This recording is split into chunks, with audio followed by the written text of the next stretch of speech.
Ecumenismo versus realidade espiritual. No vídeo de hoje, um texto escrito pelo pastor Alcebiades Pereira Vasconcelos e publicado no jornal Mensageiro da Paz em maio de 1980. Seja bem-vindo ao Diário Pentecostal Historiando, análise histórica e crítica sobre o movimento pentecostal brasileiro. Se inscreva no canal e siga nossas redes sociais. O povo que não conhece a sua história está condenado a repeti-la. Ecumenismo, unidade de todos os povos contidos na mensagem do Evangelho. Movimento favorável à união de todas as igrejas cristãs. O canal Diário Pentecostal Historiando selecionou alguns artigos publicados no jornal Mensageiro da Paz, órgão oficial das Assembleias de Deus, em circulação desde os anos de 1930. O objetivo é apresentar o que as Assembleias de Deus via de negativo na questão do ecumenismo e comparar com a visão que ela tem atualmente. Pode ser que você pense qual o problema de várias religiões se unirem se todas, de sua maneira, acreditam em Deus? Através dos textos em questão, você compreenderá qual o problema do ecumenismo. Assista os 4 vídeos que preparei sobre o ecumenismo. Ecumenismo versus realidade espiritual, de maio de 1980, escrito pelo pastor Alcebiades Pereira Vasconcelos. Diga não ao ecumenismo, de fevereiro de 81, escrito por Olímpio Adorno Vassão. A ameaça ecumênica, de setembro de 81, escrito por Abraão de Almeida. A farsa do ecumenismo, de março de 82, escrito por Adival Vale, evangelista, bacharel em letras pela UERJ e professor de grego e hebraico. E, por fim, o ecumenismo e o movimento carismático, um texto de Gilberto Malafaia. Não vos ponhais em julgo desigual com os incrédulos, porquanto que sociedade pode haver entre a justiça e a iniquidade? Ou que comunhão da luz com as trevas? Que harmonia entre Cristo e o maligno? Ou que união do crente com o incrédulo? Que ligação há entre o santuário de Deus e os ídolos? Porque nós somos santuário do Deus vivente, como lhe próprio disse: habitarei e andarei entre eles. Serei o seu Deus e eles serão o meu povo. Por isso, retirai-vos do meio deles, separai-vos, diz o Senhor, não toqueis em coisas impuras. E eu vos receberei, serei para vós pai, e vós sereis para mim filhos e filhas, diz o Senhor Todo-Poderoso. 2 Coríntios 6, 14 ao 18. Fundo histórico. Ecumenismo, com sentido religioso, é um movimento unionista antigo que, de certo modo, surgiu com a própria divisão da Igreja, pois do fim do século IX, quando teve lugar o chamado Grande Cisma entre as igrejas do Oriente e do Ocidente, por questões de governo eclesiástico, a saber, de 1054 a 1270, houve cerca de 10 tentativas de reconciliação entre estas igrejas, uma prática do ecumenismo. Após uma longa temporada, mais ou menos de silêncio sobre o assunto, em que tiveram lugar 2 grandes movimentos, a Reforma do século XVI e o movimento missionário evangélico, o ecumenismo ressurgiu no século XIX, com a expansão do liberalismo teológico protestante que o favoreceu, verificando-se em consequência os 2 encontros de Nova York e de Londres que resultaram na Conferência Missionária Mundial realizada em Edimburgo, Inglaterra, em 1910, que organizou o Conselho Missionário Internacional, cujo primeiro presidente foi o Dr. John Hylett Mott, E também aí se originaram os movimentos denominados Vida e Trabalho e Fé e Vida, respectivamente, em 1925 e 1927. Dos passos enumerados acima, através de vários encontros em diferentes lugares, surgiu em 23 de agosto de 1948, em Amsterdã, Holanda, o atual Conselho Mundial de Igrejas, que tem sede em Genebra, Suíça, o qual é o atestado da má saúde espiritual em que se encontra o denominado protestantismo evangélico tradicional. Os tentáculos do CMI, Conselho Mundial de Igrejas, insinuam-se praticamente em todas as denominações cristãs evangélicas, sem excetuar sequer a ortodoxa Assembleia de Deus do Brasil, porque, de um modo indireto e subrepetício, ouve-se de vez em quando entre nós falar de cultos ecumênicos, de reuniões sociais ecumênicas em comemoração ou em ação de graças por certos eventos sociais ou políticos. Isso, de modo mais acentuado, por parte da juventude de nossas igrejas locais. Definindo o ecumenismo.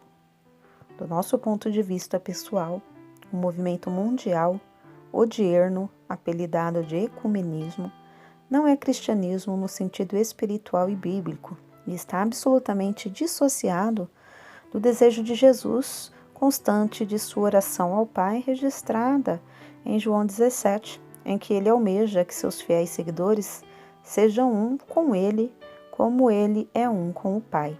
O atual movimento ecumênico é a expressão de um exclusivo desejo humano com fins inconfessáveis, e aqueles que, dentre os cristãos evangélicos, dele tomam parte, o fazem por um destes dois sentimentos: a. por fecharem propositadamente os olhos à Bíblia, ou b. por se mostrarem completamente inconsequentes com os princípios bíblicos e históricos. Por que assim afirmamos? 1. Porque é preciso fechar os olhos à Bíblia inteira para dar lugar ao sentimento ecumênico moderno e aceitá-lo para os fiéis cristãos. Quem conhece a Bíblia sabe que o povo de Deus, descrito no Velho Testamento, é com exclusividade o povo de Israel da época da vigência da lei. E também sabe que aquele povo era terminantemente proibido de manter qualquer comunhão fraternal com o mundo gentil, a fim de evitar que deixasse de vigiar e se prostituísse com a idolatria. A desobediência a esta proibição de Deus resultou na queda espiritual e material dessa nação. Aos cristãos fiéis, o texto que usamos na nossa introdução proíbe terminantemente o julgo desigual, relações fraternais entre fiéis e infiéis, de os fiéis não se desvirtuarem e caírem da graça e da comunhão com Deus. Sabemos que a desobediência a esta regra levou a igreja em Laodiceia, no primeiro século cristão, a tornar-se morna e ser, por isto, vomitada, a saber, a perder a sua posição de igreja de Deus. 2. É preciso ignorar a história eclesiástica, declarar os reformadores fanáticos e ignorantes do plano de Deus e inconsequentes em suas atitudes com respeito à igreja militante do século XVI, para querer hoje, de olhos fechados, unir-se àqueles que atualmente almejam a nossa comunhão por interesses inconfessáveis, porém previsíveis, aos que têm olhos para ver e ouvidos para ouvir. Impossível conciliar ecumenismo com realidade espiritual. Ora, quando a Bíblia proíbe tão claramente a comunhão entre a luz e as trevas, entre o fiel e o infiel, como pode haver comunhão entre uma igreja cristã evangélica ortodoxa e outra igreja que de cristã só tem o nome, porque em doutrina é completamente heterodoxa e apóstata, e na prática um misto de idolatria, antropolatria, egolatria e feitiçaria?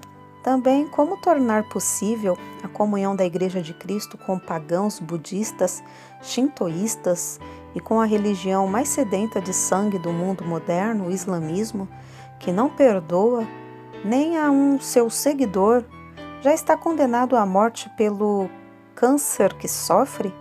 Mesmo assim, o islamismo, através de um dos seus papas, avoca a si o macabro privilégio de matá-lo pelo prazer de matá-lo.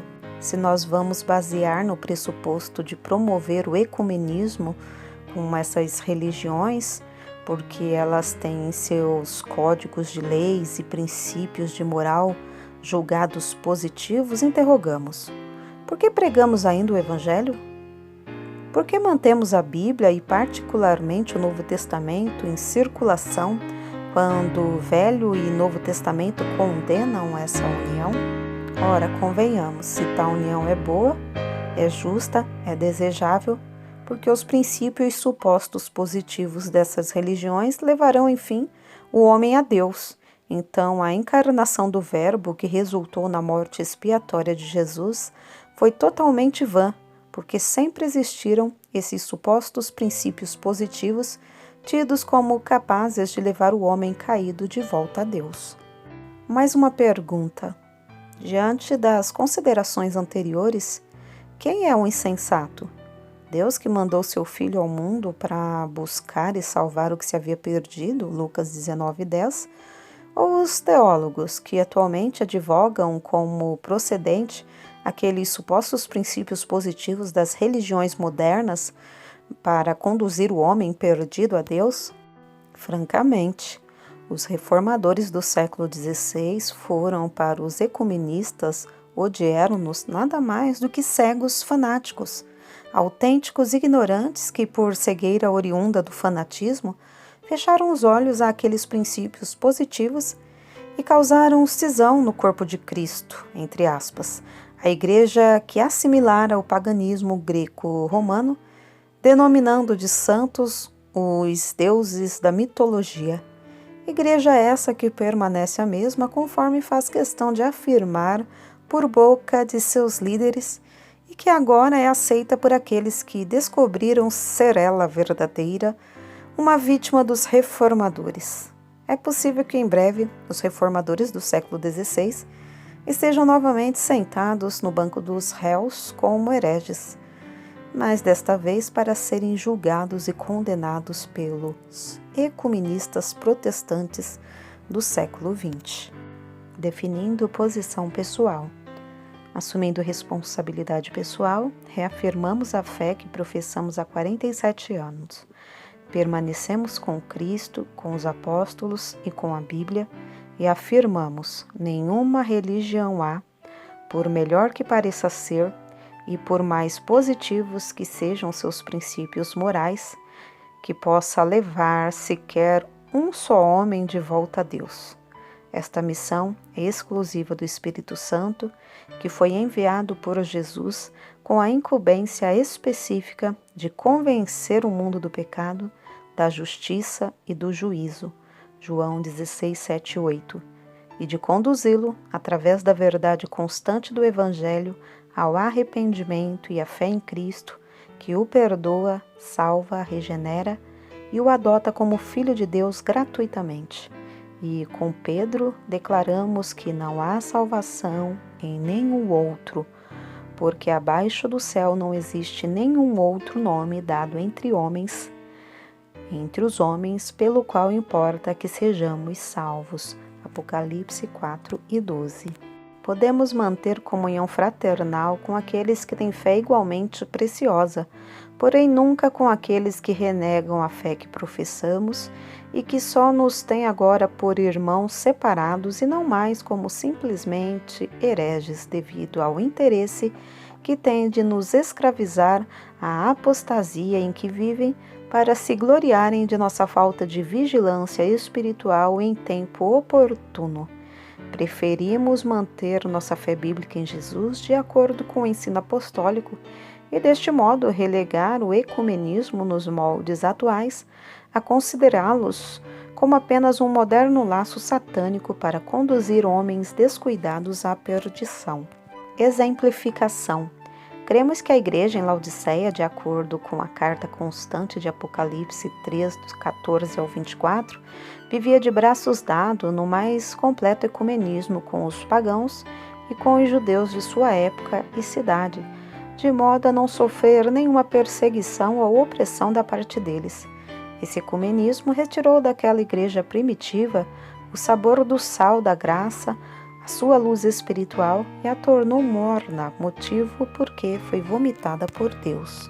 Gostaríamos de saber qual é a igreja ecumenista moderna que está fervente de zelo por Cristo, pela salvação das almas e pela vida de consagração pessoal, que está levando seus membros à vida de santificação ao encontro com Deus, Hebreus 12 e 14. Decididamente, os ecumenistas estão esquecidos da necessidade humana do arrependimento, da fé, da conversão a Deus e da salvação da alma.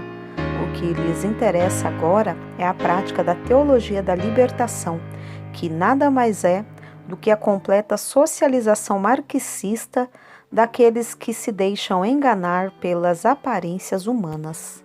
Sim, o que vemos na posição ecumenista moderna é a preparação dos religiosos para a manifestação da primeira besta apocalíptica, o governo mundial político-religioso que, de conformidade com a profecia de Daniel 9:27, fará um concerto com muitos por uma semana. Cremos que esses muitos serão aqueles que se prestarão ao ecumenismo religioso, entre os quais estarão os judeus diretamente previsto na profecia. Por que assim acontecerá? Está previsto por Paulo na carta aos Tessalonicenses que ser-lhes-á enviada a operação do erro para crerem a mentira por não haverem recebido o amor da verdade para a salvação, 2 de Tessalonicenses 2, do 9 ao 12. Tudo nos faz crer que esse evento previsto por Daniel e Paulo está chegando e, consequentemente, o ecumenismo moderno está abrindo caminho a essa aliança diabólica no terreno da religião, enquanto o socialismo dialético o faz no campo da política. Conclusão: se você, leitor, é um daqueles entre nós que se está batendo de quando em vez por cultos ecumênicos, por reuniões sociais ecumênicas, saiba que está se esforçando para propagar no seio de sua igreja essa força deletéria que levará de vencida a muitos descuidados. Deste modo, você está cooperando para levar seus irmãos à perdição. Você não está cooperando com Deus, antes está decididamente de braços dados com o inimigo de Deus e das almas humanas, mormemente das almas salvas.